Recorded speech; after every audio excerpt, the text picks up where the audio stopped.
So now let's discuss on how to deal with the column which have the time series kind of data where we have date kind of column. So first of all, we have again loaded the same data as we were using it from last few sections. Now you can see that this is my data head for marketing data frame. We just merge it with the order data frame, and now if you look at the information, this is how my data looks like. So here you can see that there is a column called as order date. You can see this column order date, and this is currently of type object, so we may want to convert it to the date time. So let's do it. So in order to do this, we have a function called as to_date_time. So we can apply this to_date_time on order date, and when we look at the info again, you can see that now it is telling me that it's a time series kind of data, right? So that's what the conversion it's gonna help us do.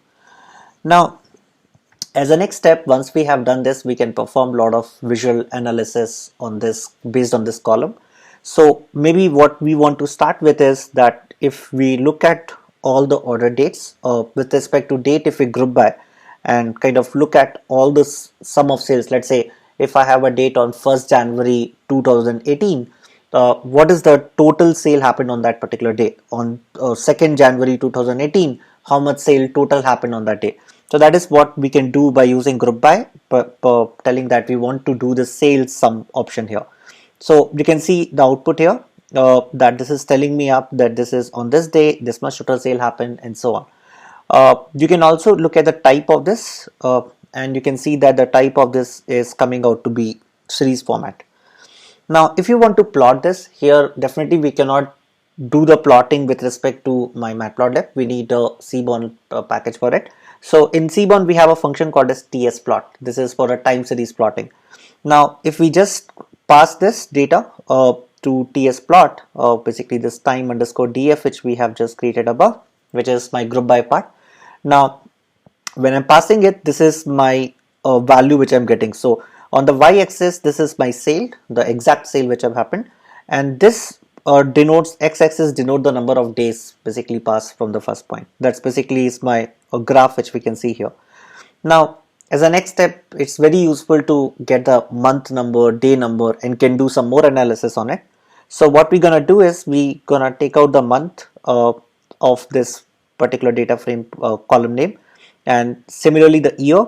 And what we're gonna do with this, once we get that, we can calculate the mean value for year and month together. So like in 2009 there are 12 months, right? So every year we have 12 months. So we want to see that maybe how many, like in January how much sale we did, and February how much sale we did. So we don't want to see for all year 2009, but we want to look at all the month wise sale. So this is how you can do it. You can say group by with respect to year and month. We want to get the sales mean for it. Now, similarly, we can also plot a few more things with respect to your DF time. So you can get this sort of plot for it. Again, this is on the x-axis we have time, on the y-axis we do have sale. Now, next portion what we want to do is we will create a pivot table, and in this pivot table what we're going to do is on this part index I'm going to create with respect to year, and this part what you call me are saying 1 2, this is basically month. So there will be 12 values here, like from January to December. So this is what we are creating the pivot table. So you can see here that I'm giving index as year. So for each year, what is the value coming up? In the column we have month, and we are basically taking up the mean value of my sale. Okay, so that's what we have basically completed in this case. Similarly, you can look at this heat map.